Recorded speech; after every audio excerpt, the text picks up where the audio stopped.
يا نبي سلم ثم سلم على النبي أموي يفنى وويل يا نبي سلم ثم سلم على النبي أموي يفنى وويل الله تجيتك oburni daha taga kahonoma wodowinde musidɓe tedduɓe hettiyankoɓe ayawo weltare tv weltare ɓiɓɓe fulɓe andu diine maɗa fedde heblo sukaɓe afrique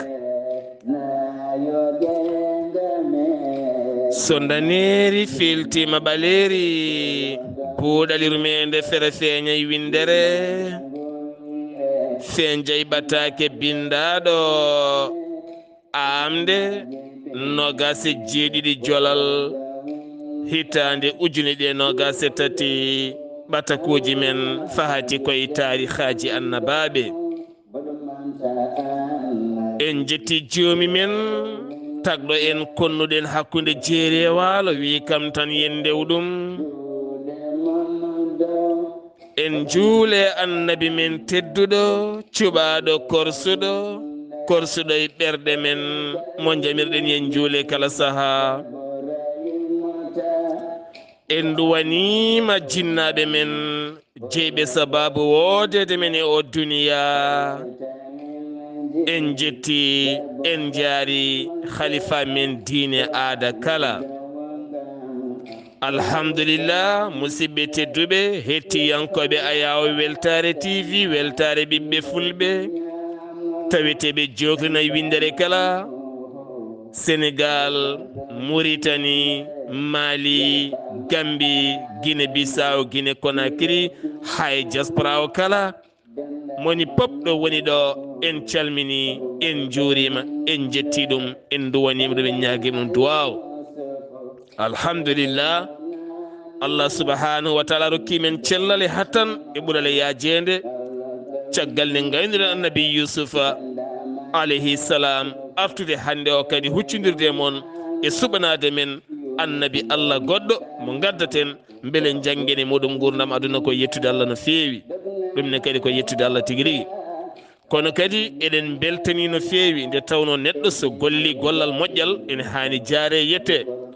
musidɗo meɗen Demba Huudu Taal mo ganduɗa tawete to États-Unis d'Amérique jeyatta silla worgo kami ɓesgu mum e suddiɓe mum kala en beltanimamo no feewi en inchallah ma ceerno haali aroy hen ɗo ha janggo so haaji jomiraɗo hande dande ñuñore less nde ɗo ñuñata ɗo on machine yalti koye makko taw kadi ko machine baɗɗo fayida jaaduɗo e jamanu bawɗo kadi tambade won e banggue ha golle men kadi ɓuura wawde yuɓɓude ha golle jayde weltare tv ɓuura yadde e jamanu ɗum noon Demba Huudu Taal denɗama jarama yo Allah yooɓe moƴƴere nde tawno kala ko gollaɗo hen e moƴƴere so tawi kay neɗɗo naati hen ma fecco hen nde tawno liggonoɗen koye men liggonoɗen aduna men liggonen lakara men beele enen kala gonen e jaam tawdiren toon kadi e jaam e ɓuural ko noonne kadi mawniramen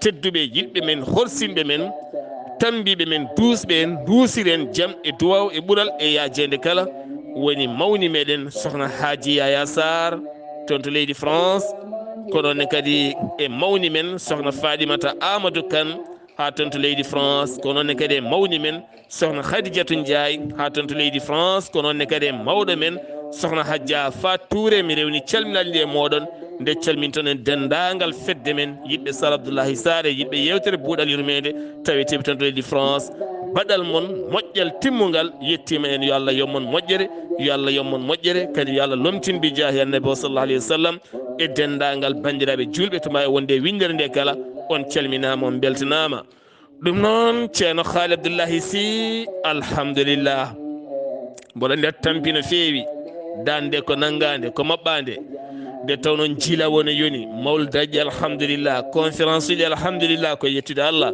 yo ɓeydo nde tawno julɗo woto tampu e wadde moƴƴere faade Allah julɗo fotani tampude wadde moƴƴere faade Allah subhanahu wa taala. Kono kadi ministére tambiɗe cellal ɓallimo leydi Sénégal omo jertina caggal nde rafi oɗo saaha ɓeydi mawnuto leydi Chine taw ko rafi mabɓo naggat ko daade naggat becce jomumen ko fofde yo yimɓe ndento no moƴƴi mbawde fof waɗa masque rento no moƴƴi saabu hande Chine caɗele fofandu ene heewi no feewi ha tengti to banggue sukaɓe ɗum noon dentoɗe no moƴƴi ɗum noon ceerno Khalidou bisimilla maɗa calmina bandiraɓe sehilaɓe yidɓe garen e jewte men ƴeewen hande holto nayirɗen seydi si bisimilla maɗa.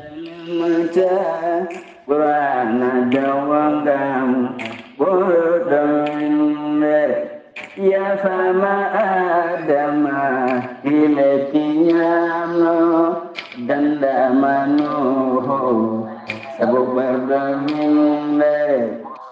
وعليكم السلام ورحمة الله تعالى وبركاته. سيدي سار مي سلمتي ماما مي weltani mama no feewi mi ñaagani mama Allah moƴƴere mi ñaagima Allah subhanahu wa ta'ala to gonɗa fof yo jam Allah e weluya mum e ndenka mum won e maɗa. mi salmiti mama no feewi mi duwani mama mi ñaagi mama du'awu kono en jetti Allah no feewi yettode nde ganduɗa jogui tan koɗo fuɗɗi kono ala ɗo haaɗi. alhamdulillah alhamdulillah alhamdulillah en jetti Allah ko heewi en jetti Allah no feewi o muñani en o luuɓi en poofali men o luuɓi en cellal men gila nde gasnuɗen annabi Yusuf. alhamdulillah eɗen e jaam ko nangude tan e jawloji kewɗi ene sella ɗum ko moƴƴere Allah e meɗen. o luuɓi en ko luɓno en gila ko ɓooyi ha en mbawi kadi artude ɗo e oɗo ñalawma hande tedduɗo wawde jokkude jewte men ɗe gownoɗen wadde en jettirimo ɗum kanko Allah subhanahu wa ta'ala. en juuli e nulaɗo makko sallallahu alayhi wa sallam ɓurɗo teddude e kala ko teddi. caggal ɗum en calmini julɓe ɓe kala kono en gardini e ɗin calminali urɗi tedduɗi ceniɗi jinnaɓe men wonɓe sababu wodede men e ɗamɗo gurdam. en calmini jinnaɓe men kala to mbawi wonde en calmini wurɓe ɓe en ñaguima Allah yo Allah junnu gurnameje mabɓe. Dieynaba Abou Tafsir Mamadou mi salminima no feewi mi juurima mi ñaguima Allah nde Allah dasata balɗe ma ko juuti yo duuso ɓooyi. en ñaguima Allah yo Allah hebbin yurmede mum e jinnaɓe men dawliɓe gardi en to galle gonga to. caggal ɗum en calmini ceerno men taw ko giɗɗo men ko jewtidiɗo men ko kaldiɗo meɗen alhaji ceerno Mahamoudou Belli Mbayi. en ñaguima Allah yo Allah heddumo ɗon ko juuti gam nafode makko hewde e windere nde. en calmini galle o kala kono en calmini kaw men ceerno men sehil men ceerno Khalidou Mbayi. en ñaguima Allah yo Allah hebbina makko cellal. en calmini guiƴi meɗen taw ko sehil meɗen kadi ceerno Abdallahi Khalidou en mbimo Seydi Mbayi. en calmini musidɓe men kala ɗo goni kono en calmini ceerno Mouhamadou Anne taw ko ɗo e cherti taw ko e Paris mo ganduɗa ko galle mum taweteɗen hande kanko e cuddiɗo makko sohna Hawwa Sy. alhamdulillah yo Allah yoɓe moƴƴere teddugal mabɓe ngal ɓe teddini en koɓe tedduɓe koɓe yaajɓe koɓe muñɓe koɓe yiɗɓe yimɓe koɓe yiɗɓe hoɓɓe. kono en calmini to ñalluɗen hanki giɗo men tokare men ceerno Khalidou Ly to Naayi kono taweteɗo to Noisili Seck kanko e wondiɓe makko kala so limtama juume walla junne. Kono en calmini mawɗo moƴƴo mo ganduɗa Allah hollodiri en e makko hanki, debbo moƴƴo juulɗo jokkowo enɗam. En calminimo no fewi, o wiyete ko sohna Aissatou Wele, kanko e ɓesgu makko kala. Allah hollodiri en e mabɓe ñalawma hanki o. Kono en calmini ceerno Ahmadou Diago e ceerno Ahmadou Talla, kono en calmini sohna Khadijatou Mbayi. En calmini sohna Hawwa Sow, jeyaɗo to tiri yimme kono taweteɗo ɗo e Paris. En junnata noon calminali ɗi, so Allah jaɓima en gar e ñande kala won e yimɓe ngam en mbawa addidde fofof. So Allah jaɓi janngo jewten jehen Elbeuf, jehen Évro e Lo Havre so hawre welede Allah. En calmini Hawa Konté e galle mum e wondiɓe mum kala, kono en calmini Ifra Karfa Sow e galle mum e wondiɓe mum kala. Ɗum noon Seydi Sarr, inchallahu taala ko ɗo kanneten présentation o so hawre welede Allah. Janngo jehen to yiɓɓe men to Lo Havre to inchallahu taala. So yimɓe ma keewi a wawata haldude ɗumen lawol gotol. En dartinat ɗo so Allah jaɓi janngo jokken présentation o. Seydi Sarr, mi salminima, mi weltanimama, mi artiri e ma e konngol. Kalana en to jiɗɗa ɓaggore ɗen e on saaha jokken golle so hawre welede Allah. Seydi Sarr. Alhamdulillah, ceerno Khalid Abdoullahi Sy, golle ma jooɗi peewi, jarama no fewi ko noon tigui no mbiɗa ni. Yiɗɓe e sehilaɓe e musidɓe waɗoɓe golle moƴƴe so keewi tan alhamdulillah ma dañ limtaɓe kadi daña kadi woɗɓe kadi limte saaha goɗɗo so haaji jomiraɗo. Kono hankkadi alhamdulillah yimɓe ne paama nde tawno ɓe gandi lowre WhatsApp walla yewtere ene faaɗa no fewi. Kono kadi alhamdulillah nde tawno ɗen keewide kala saaha ɓuuri sadde tan ko famde. Neɗɗo so faami tan gasi, neɗɗo sa famanimo a andi tan omona e nder ɓernde ma, alhamdulillah ko yettude Allah no fewi. Nde tawno so Allah itti heɗɗawo en gandodiri en jiɗodiri korsa woni hakkude men tan gasi ko yettude Allah. Ko haalte ko ha jirwa, kono hankadi fof timmi. Waɗoɓe baɗe moƴƴe ɓe jarama, yiɗɓe wadde kañumen ne jarama, woɗɓe kadi hettuɓe duwaw jarama. Eɗen ñaagui bandiraɓe nde ɓe duwonto waɗoɓe golle moƴƴe ha mbawen yuɓinire ɗo henne golle, saabu nde tawno ɗeɗo golle tamboto ɗum ko matériel uji. Oɗo Demba Huudu noon omo jari duwanede, ɗum noon eɗen ɗamini ceerno Khalil ma artu hen, kono wona hande gonɗen koye nadde taw e fuɗɗode yewtere.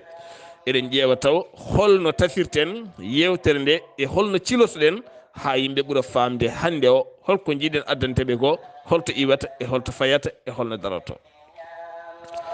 Ceerno Khalidou, caggal annabi Yusuf alayhi salam, Allah subhanahu wa taala rokki men cellal e kisal, kono kadi taw bandiraɓe kala jewni men.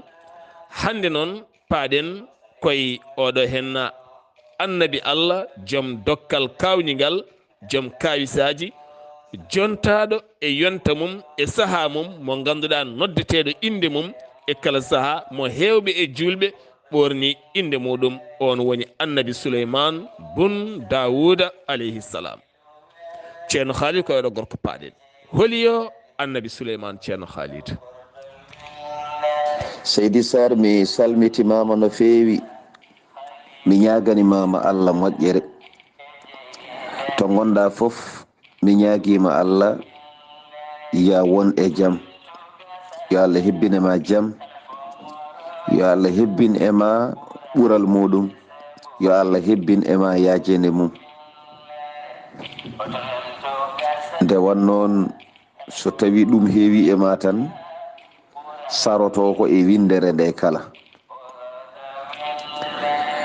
A jarama, mi nani namdal ma no fewi, mi weltanimama kadi no fewi. A addani en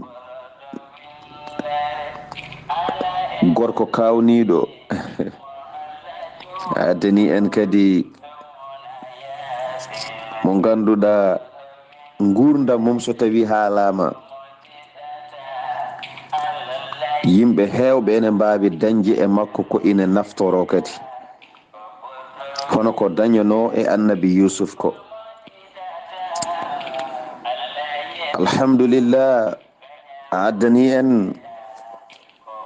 mo ganduɗa kadi kañumne ko kawis e nder dokkal muɗum annabi Sulaiman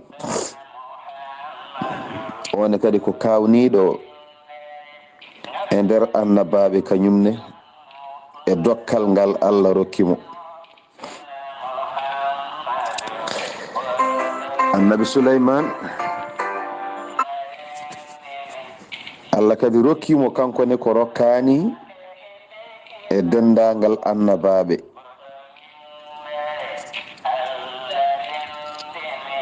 Allah rokkimo haaldude e diweje,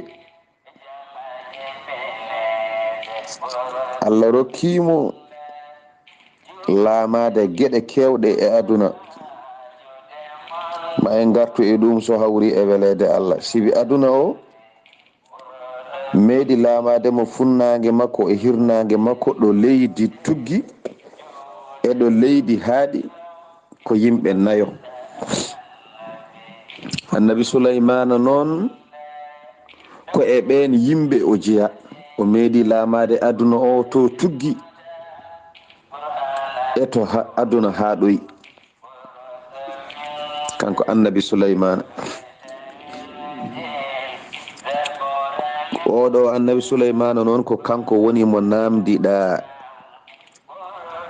hande inchallahu taala ma en gar e makko. holi kanko, holi jibinɗo mo,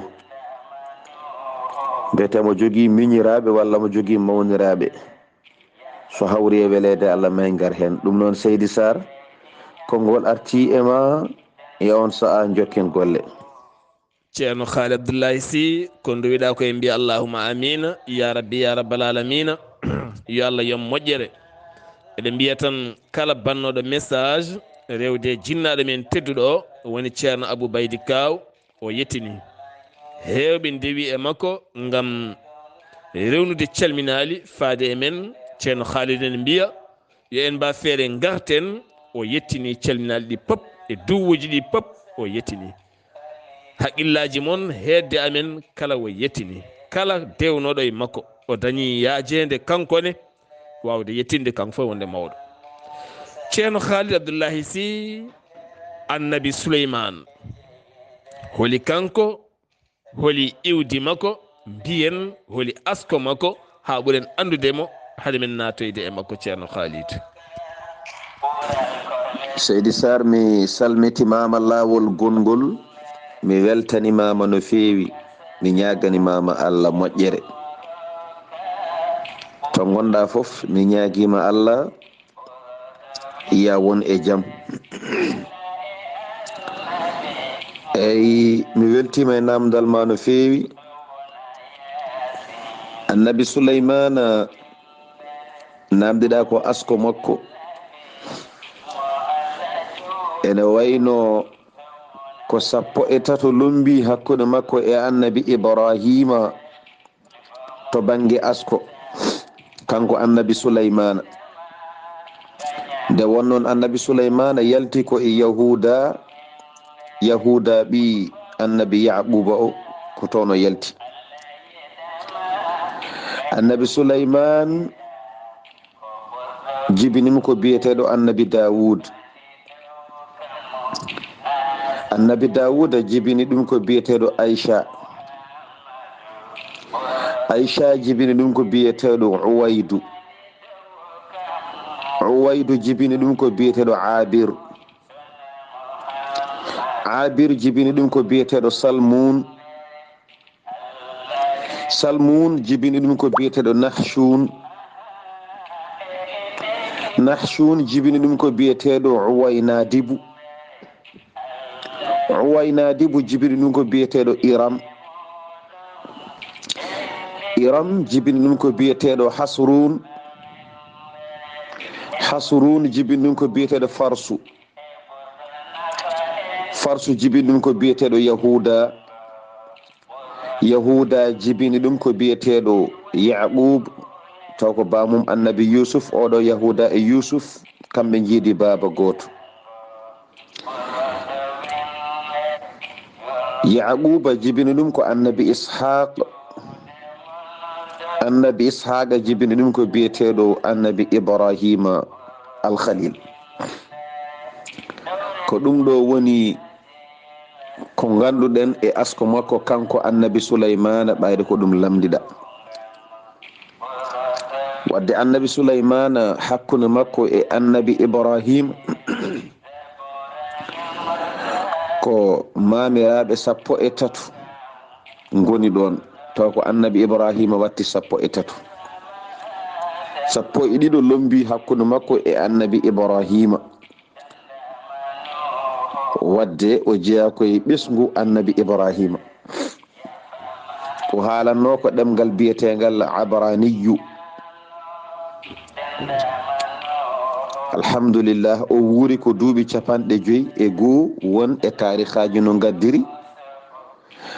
wonɗo tawa o wuuri ko 12 52 jaafoɗon. wonɗo tawa kadi o wuuri ko 53. 50 ɗi fawi hen ko seeɗa, gurdam makko juutani.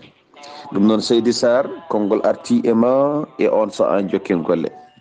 firti tan ha joni gonɗen koye annabi ibrahima. caggal nde jaltuɗen annabi yusufa yalti koye ibrahima to bamum yaquba. ɗo kadi gonɗen koye annabi souleymane. annabaɓe kala ko asko woto, koɓe moƴƴuɓe, koɓe yontaɓe, koɓe darogal. so histoire uji mabɓe ne kaale tan ko ha dandoɗen hen mbawen famde ko heewi. ceerno Khalid Abdoullahi Sy, annabi souleymane allah rokkimo gueɗal e laamu ngu o rokkani hay goto so wona souleymane. ceerno Khalid, hol dokkal ɓurgal mantinade hen e hol hen dokke gonɗe e nder nguɗo hen laamu? Seydi Sarr, mi salmitimama lawol gongol, mi weltanimama no feewi, mi ñaganimama Allah moƴƴere to gonɗa foof ya won e jaam. annabi souleymana Allah hokkimo gueɗal no feewi. Allah hokkimo laamade e dow ndiɗo leydi, laamu ngu ganduɗa hay goto meeɗani hebde ɗum. sibi gurdam makko kanko ko hendu woni mbaɗɗantewa makko, kanko annabi souleymane ko hendu woni mbaɗɗantewa makko. so yiiɗi yaade ko hendu nawatamo. kanko annabi souleymane ko maayo woni magasin makko, ko maayo woni fawru makko. ko toon kala ko sohli ko toon yaltinte. allah wino e qur'an wa min ash-shayatin man yaghusuna lahu. seyɗineji mutantamo toon jaltinanamo kala ko yiɗi, guila e kanŋeji ha e goɗɗum kala. annabi souleymane liggantomo ko jinneji. annabi souleymane ko maleykaji ndenimo. annabi souleymane nangue heɓatamo ko ndiweje ɓattodirta ɓe cengodira bibje mabɓe kamɓe diweje ɗe ha nangue ngue wasa yettademo. poñƴi kadi e kala ko wiyete hoɗata ko e ladde, ko ɗum woni ko takkoto sara makko. ganɗo goto biyeteɗo asi bun barkiya mo ganduɗa joguiɗo inde Allah nde ganduɗa sa noddi joni joni tan noto on ko wasiru makko. on e takkimo no feewi. ma en kaaloy inde makko kanko hoore makko e golle ɗe o waddi annabi souleymane. kanko oɗo asi bun barkiya, joom inde Allah wiyetene ismullahi al azam. ismullahi al azam noon winda koye khatam souleymane, koye feggere annabi souleymane. wadde ɗeɗo gueɗe foof annabi souleymane ne jogui ɗum. wondude kadi omo laami hakkude ɗo leydi fuɗɗi eɗe leydi ha ɗoyi o jeyama e ɓe nayo mennoɓe laamaji leydi ndi fof taw ko fuɗirde leydi e hatirde leydi kala koye ɓen kadi o jeeya kanko annabi Souleymane. wadde annabi Souleymane rokkama ko ganduɗa hay goto rokkaka ɗum e keridi makko, kanko ñaguino ɗum Allah. ɗum noon Seydi Sar konngol arti e ma e on saha jokken golle. eskey dokkal jomiraɗo faade annabi Souleymane mo nangue yiyata gam hurde ndiwri mo hendo e jinneji e malikaji e seedineji kala cawdi danki mum ceerno Khalid Allah rokkimo de.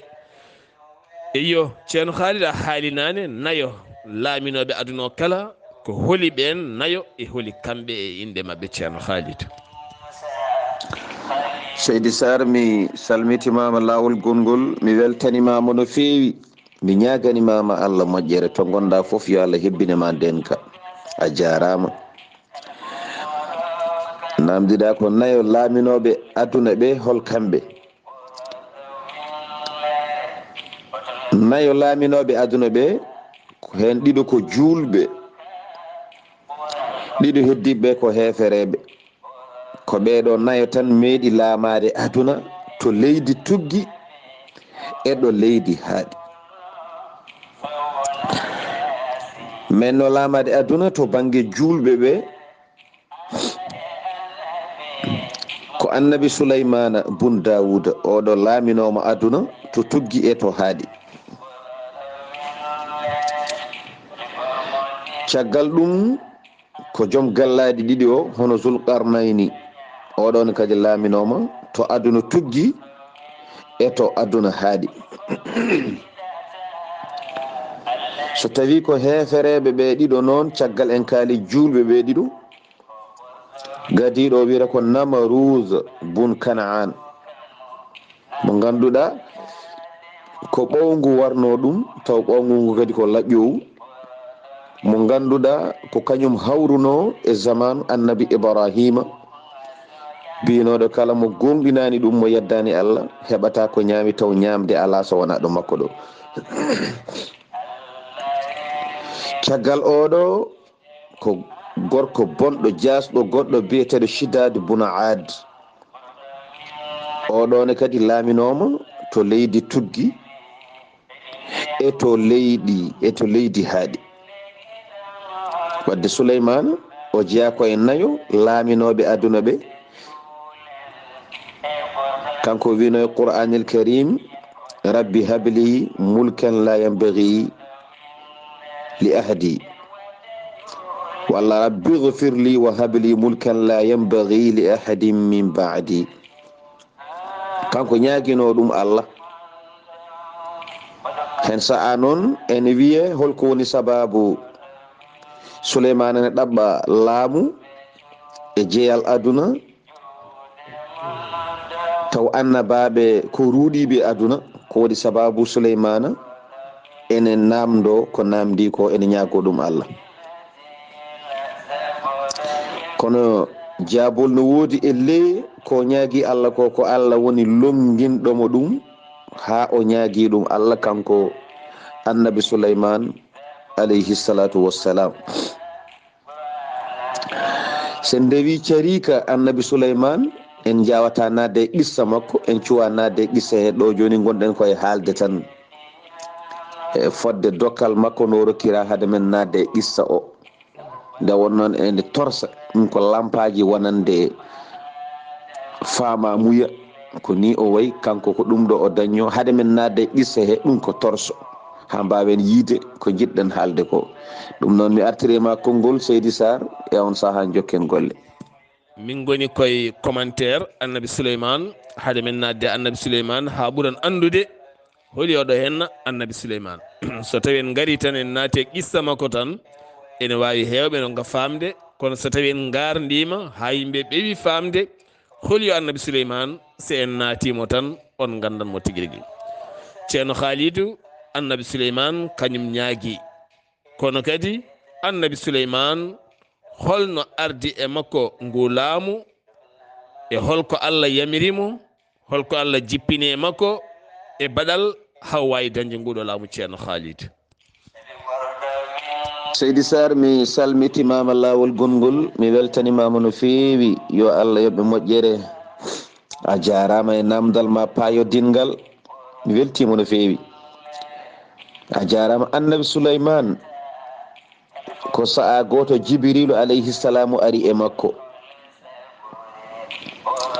Jibrilu ari e makko, Jibrilu wimo Allah subhanahu wa ta'ala ene yamirma yaya nokku nangam.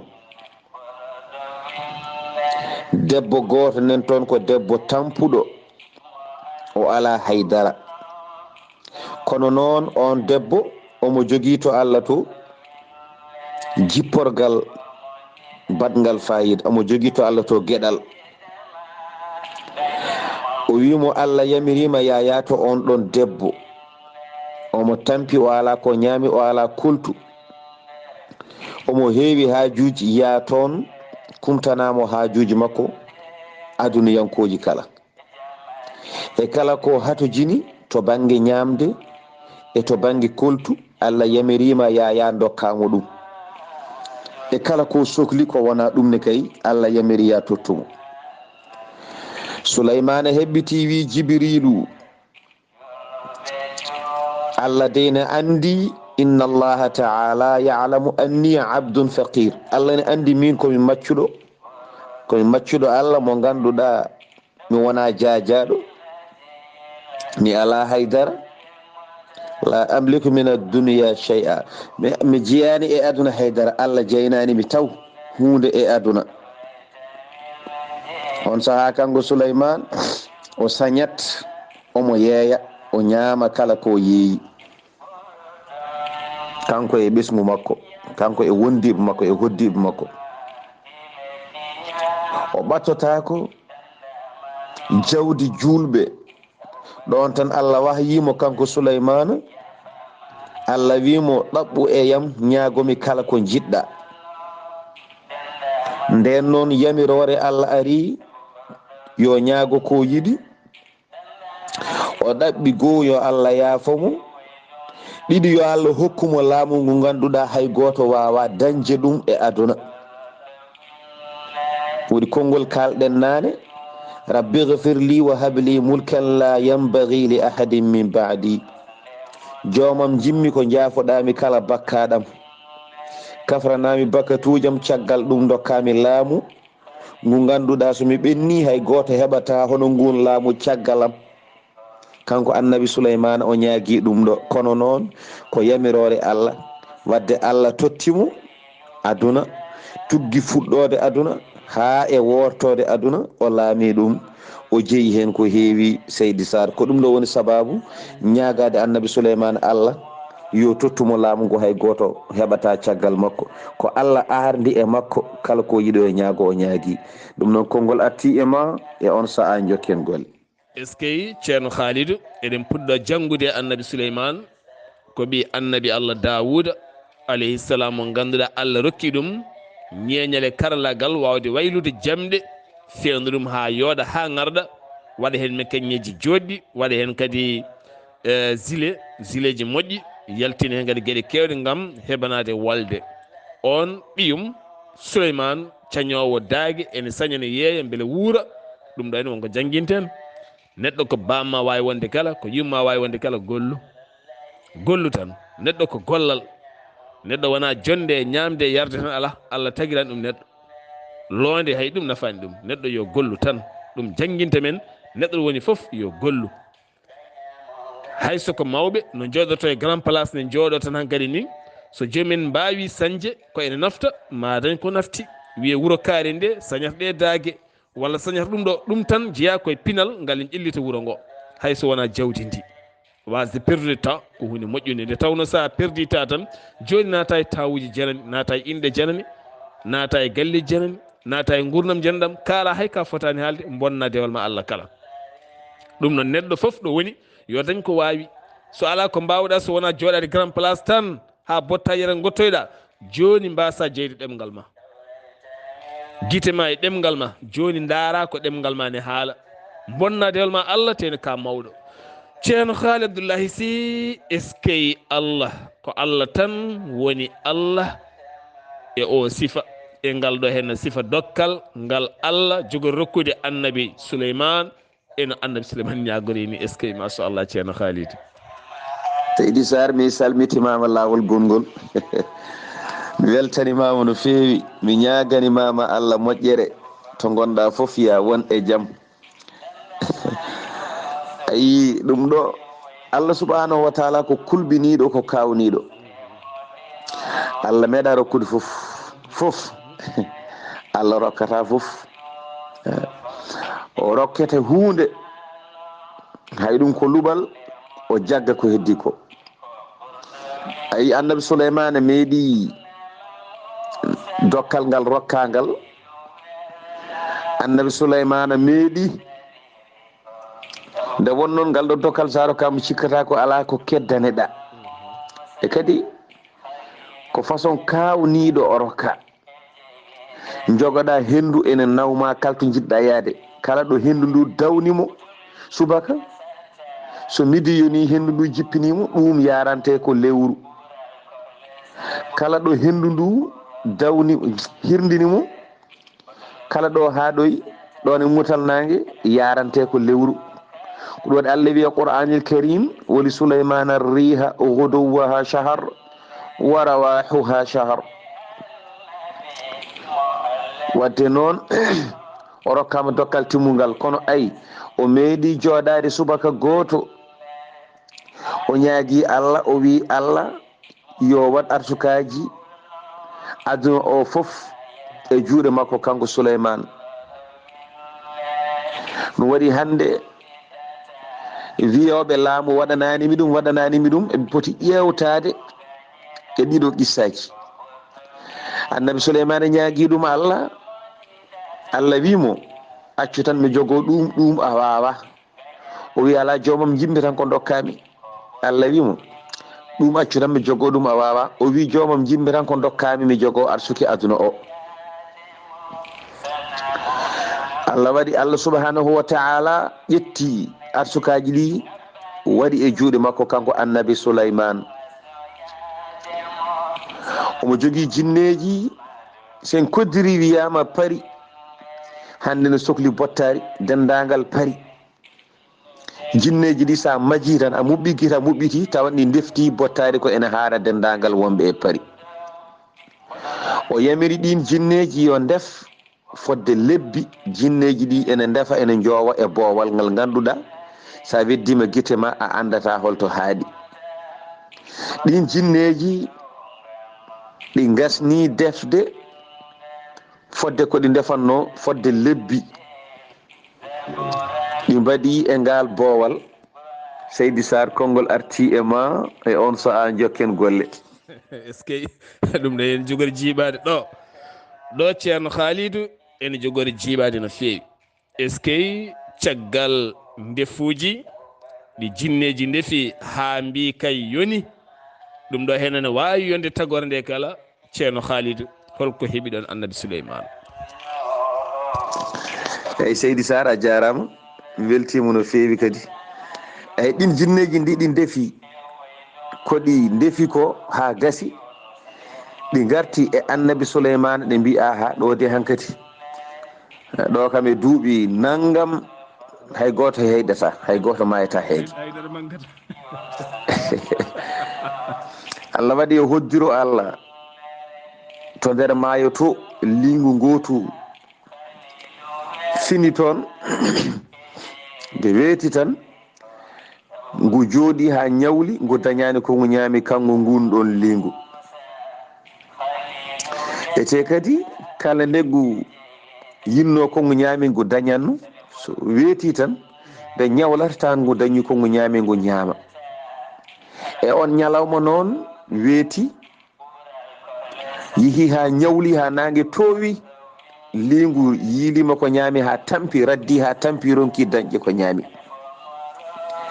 ngun lingu wulliti Allah subhanahu wa ta'ala ngu wi jomam min de aɗa rokkanno kam arsu kam ñande kala kono hande mi ronki dañƴe ko ñaami jomiraɗo subhanahu wa taala jaabi ngun lingu hande de mi jogaki arsukaji. Arsuki woni koto annabi Sulaiman. Yaato makko o rokkuma arsuki ma ko kanko hokkata yimɓe ɓe hande arsuki. Kanko noon ngun lingu o fokkiti o yalti o yehi ha yeeso annabi Sulaymana. O wi Sulaymana, annabi Sulaymana wimo nam. O wi min de mboɗo heɓanno arsukam ñande fof. Kala nde weeti hande noon weeti ha ñawli mi ronki dañƴi mi wullitima jomiraɗo. Jomiraɗo wi ko an jogui arsukaji ɗi hande. Joni noon garambi ko arsukam. Annabi Sulaymana wi aha ene woodi. Ayi weddo guirma to ko datta to ko ene jowodiri ko coynorɗa ɗon wayno kuɓeji ko ni ko ñamde. Ya ñamoy ha kaara, sa haari koota, sa heyɗi kadi garta. Kala ñande pinɗa ñalawma garɗo fof ar ñama ha reedu ma heewa jaaha. Lingu fokkiti yehi to ñamde to. Lingu ñaami ha gasni dendagal ko jinneji defno fodde lebbi no heewirno ni. Sa soynimo way kono wuro ni. Allah e ñamde nde hewde. Lingu ñaami ha laaɓi, ala ko heddi haydara kadi lingu harani. Seydi Sar konngol arti e ma e on saha jokken golle. est ce que ceerno Khalidou yimɓe nguuri ko barke Allah. Allah wurniri tagore nde ko barke Allah, kono tagore Allah remani gollani ko ene wuura ɗum. Annabi Souleymane dañi haaju. Ceerno Khalidou Abdoullahi Sy, annabi Souleymane caggal kay nde holliri hande arsigo kala koye jungo mum woni, lingu ari ñaami ha laaɓi. Holto lingu fayi ceerno Khalidou?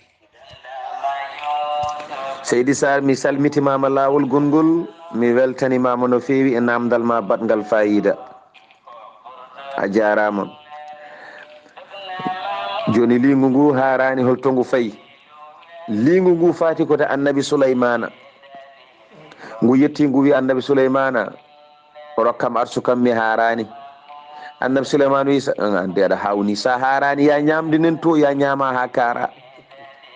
Lingu wi ala ko wonno ton ko kay mi ɓeftima ha laaɓi mi ñaami ɗum ala ko keddi, ala ko heddi toon haydara. Souleymane wi ala ɗum wawa wonde, ɗum wawa latade, ko wonno ɗo ko fof an tan aɗa wawi ñaam ɗum ha laaɓa. O wi Souleymane mi ñaami ha laaɓi kadi mbiɗe maayi heege, hokkam arsukam ɓayde ko an jogui arsuki mi ñaama ha mi haara mi fuɗɗo yaade. Souleymane ñeli yimɓe jeehi ƴeewoy tawi ko lingu haali ko gonga, hay hunde ala ko heddi toon.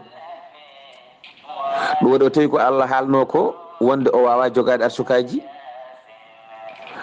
ko gonga. ɗon e ɗon o saami e leydi, o sujjani Allah, o jebbili dendagal arsukaji yimɓe ɗi, o ruttini to Allah, o jebbiloyi ɗum to Allah. O wi aha ko mbinɗa ko gonga, mi sujjanima, mi wawa jogade ɗum, mi artiri. ɗum waɗi arsuki ko Allah tan jogui ɗum, arsuki ko Allah tan wawi jogade ɗum. Ha joni ko ɗum waɗi sababu ɓesguji biyoji laamu nafani, ñamminani min, yarnani min, waɗanani min ni waɗa ala. Arsuki ko Allah tan jogui ɗum. Allah tottani arsuki neɗɗo yo jogo arsuki yimɓe, o waɗat sababu o rewna e jungo. Sa joguima galle, Allah subhanahu wa ta'ala o rewni arsuki e jungo ma, o fecci ko arsukaji ɓen wonɓe e galle goto foof wonko ustana ko fonno arde e makko taw rewata ko e jungo ma. ko ɗum waɗi so cuddiɗo, so goɗɗo ko wawi wonde foof sa riwimo fotte arsuki makko ko joguino e ma ko, ona warat ɗum. wadde noon ko Allah tan wawi jogade arsuki, laamu wawa ñamminde yimɓe. ala laamɗo bawɗo laamade e aduna he hande ha yetto laamu annabi Souleymane. kono noon nde o ñaagui jogade arsukaji yimɓe ɗi, Allah wimo ko wawa. nde o forsi Allah tottimo o yaawi nawtude sabi ko liingu tan o ronki ñamminde ha haara ala ko haali ko wiyete neɗɗo ko wadde noon ɗum noon Seydi Sarr konngol arti e ma e on saha jokken golle. ceerno Haali Abdoullahi Sy ay ko hedde aduna ko caɗele tan sabu so tawi a itti ɓernde ma e haqqille ma itti ɗum e Allah fawi ɗum e neɗɗo ala ko waɗa neɗɗo haydara sowona yamirore Allah ɗum waɗi hannde jiya kala lamɗo garɗo yimɓe goya jaaɗo ɓurno min maayi gurdam ne seeri guura ne seeri maaro ne seeri nebam ne seeri hunde fof ko laamu gacca Allah jejjita noon ko Allah lammini lamɗo o ko Allah wurnata lamɗo o ko Allah wurnatma jejjita ɗum Allah sattina gurdam ɗam jiya neɗɗo mo ñaama mo yara o ronka yonede o fiya e maaje o fiya e laaɗe o yaha o waɗi a duuɓe kitali caggal leydi haydara wa ko naftude hoore makko haydara taw ɗum noon ene moƴƴi yimɓeɓe ɓe gartire koye mabɓe faade Allah subahanahu wa taala. ceerno Haali Abdoullahi Sy gonɗen koye keɓugal ha hande nadde annabi Souleymane kono en cuwa taw nadde annabi Souleymane gonɗen tan koye commentaire ha yimɓe ɓuura famde holi oɗo hen annabi Allah mo paaɗen ceerno Khalidou holi ɓesgu baaba makko kanko annabi Souleymane holi ɓesgu annabi Dawouda ceerno Khalidou. Seydi Sarr mi weltanimama no feewi mi ñaganimama Allah moƴƴere mi ñaguima Allah to gonɗa foof ya wone jaam a jarama en natani taw e qissa annabi Souleymane gonnoɗen tan koye haalde holi annabi Souleymane ba makko jibini ko ɓiɓɓe 19 ba mum annabi Souleymane wiyete ko annabi Dawouda jibini Souleymane woni kodda makko kanko annabi Dawouda jibini ɓiɓɓe 19 ɓiɓɓe 19 ɓe fof Souleymane ɓuri ɓe gandal Souleymane tan woni hen dontuɗo ba mum ɓode Allah wiye Qur'ana wa waritha Souleymanu Dawud Souleymane tan woni dontuɗo ba mum e nder 19 ɓiɗɗo heddiɓe ɓe Souleymane kadi woni kodda makko Souleymane kadi fadɗi dendagal heddiɓe ɓe wadde ko annabi Dawuda jibini annabi Souleymane annabi Dawuda e annabi Souleymane gurdi hay sinno juutani no feewi annabi Dawuda wuuri ko duuɓi 100 annabi Souleymane wuuri ko duuɓi 51 wiyama ko 52 wiyama ko 53 ko ɗum ɗo o wuuri hakkunde annabi Dawuda bamum annabi Souleymane hakkunde makko e annabi Moussa ko duuɓi 500 e duuɓi 69 ko ɗum ɗo woni hakkunde mabɓe kono hakkunde annabi Souleymane e garal nelaɗo Allah sallallahu alayhi wa sallam ko duuɓi 100 e duuɓi 700 hitande ko ɗum woni hakkunde mabɓe ɗum noon Seydi Sarr ko ɗo kanneten yewtere men hande so hawri e welede Allah inchallahu taala so Allah hokki en hawde janggo puɗɗoɗen qissa annabi Souleymane e on saaha ndewidoɗen no yaari ni ha nde Allah waɗi gasoyi foof en calmini dendagal julɗo ɗo woni en calmini musidɓe men saabi Allah e jaatigueɓe meɗen kala en calmini Samba Gange e galle mum en calminimo no feewi ceerno Samba en calmini sohna Khadijatou Seydi Dia en nawtiɓe ha to Bosiyaɓe kono en calmini mawɗo moƴƴo biyeteɗo Soda Konté en calmini joom galle o ceerno Sharif en calmini Sira Gako kono en calmini Baya en mbimo Seydi Thiam kanko e denɗi meɗen taw ko sehil men taw ko giɗo men sohna Aissatou Ndiaye ma en garoy e makko kanko ne so hawri e welede Allah en calmini jaatigui men moƴƴo mo Allah waddi en taw ko saabi Allah Karay Sira kañum e cuddiɗo mum ceerno Amadou Sy e sohna Fatimatu Konnati. En calmini fofof en, hay goto en goppani. Ɗum noon ko ɗo kanne tan yewtere nde, so hawre welede Allah, so Allah hokki en hawrude janggo jokken golle inchallahu taala. ɗum noon Seydi Sar mi duwanimama ko gonoma mi duwanade, mi ñaguima Allah to gonɗa foof ya won e jaam. haala ka noon hande ne sari, kono ko jiɗɗen tan ko haalde hole annabi Souleymane, caggal ɗum naato yene qissa makko en cuwannade qissa he inchallahu taala. Seydi Sar, yo Allah hokku en hawrude e janggo e on saaha jokken golle inchallah. ko musidɗo ma guiɗo ma sehil ma Khalid Abdoullahi Sy artuno kadi yewtidde e ma gam mbawen jokkude jewte men ɗe gownoɗen wadde. ɗum noon ha janggo so Allah jaaɓi. jaafoɗon noon mabɓoji ɗi ne keddi seeɗa, koɗo waɗi dande en ɗiɗɗi, kono Allah ko moƴƴo, ene wawi inchallahu taala ma ɗum woppitoye. oɗon jarlo, oɗon jaafo. assalamu aleykum wa rahmatullahi taala wa barakatuh. يا نبي سلم ثم سلم على النبي أولي يفنى وويل. يا نبي سلم ثم سلم على النبي أولي يفنى وويل. الله تجيتك oborni daha tagaka honoma bodowi.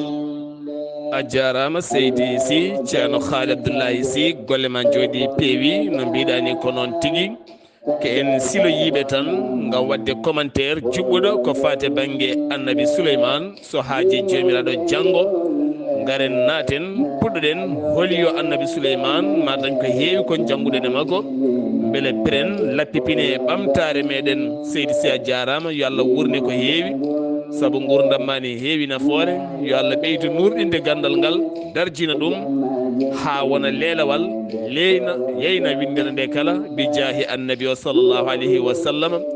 nde tawno saabi min addude oɗo henna programme ɗiɗo henna juɓɓudi ko ha mbawi dokkude yimɓeɓe wasiyaji moƴƴi e nder gurdam mabɓe, beele enen kala pawoɗen e laabi peewal. kono kadi en calmini baniraɗo ma debbo tedduɗo o, banimen debbo tedduɗo woni sohna Sira Gako mo ganduɗa banum debbo annabi Youssoufa, kono kadi ko neɗɗo moƴƴo, joom culture, joom pinal, joom fayidagal, jiɗɗo rendo, jiɗɗo leñol, jiɗɗo kadi darniɓe diine ha woni gonga. e kanko e waaɓe no mbayni foof e dendagal bandiraɓe musidɓe yaadiɓe sehilaɓe kala, hay goto ɗaccaka woni kala ɗo woni yo wat ko kañum salmina, ko kañum juura, ko kañum yetta, ko kañum duwana, kono kadi ko kañum duwi, ko kañum kadi wi amina. enen kala yo Allah waɗmin e laana malal.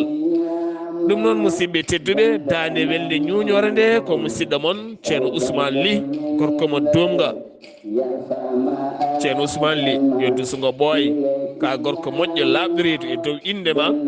mi salmini fedde dental yiɓɓe Sar Abdoullahi Sar e dow gardogol ma, kono kadi dewnen calminalɗi kala e dow inde sohna Maymuna Thioubbo ha toon to Nouadhibou lobbude yurmede. en calminiɓe kamɓe kala, hay goto en ɗaccani, debbo hen e gorko en fo en ɗaccani hay goto.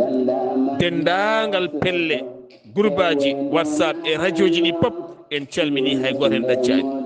to kaɓirɗe to ko musidɗo men Saydou Abouba lowri YouTube ha mbawon larde golle mon juɓɓude jahoje toon. ɗo yeeso haalirde he ko musidɗo moon guiɗo moon sehil moon Sar Abdoullahi Sar, gorko mon dulumaji, wudduru tiggere nawtamo hay nokkuji fulɓe kala. kono kadi koɗo men tedduɗo ko ceerno Khalid Abdoullahi Sy, gorko mo Soringo. musidɓe tedduɓe ketki malaki jaam, yo Allah rokku men ñallude janggo, yo Allah rokku en ñallude jaam ha janggo so haaji jomiraɗo. ɓural kole saɓure ɓurɗo windere otolem tugasata kala fo moroka. ɓural kole saɓure ɓurɗo windere ala e annabi mo Allah junno sowona yasin ɓurɗo windere. ala e annabi mo Allah julno sowona yasin ɓurɗo windere. lipo mo jiɗata Lalayedama ganya monganyeda Kobodo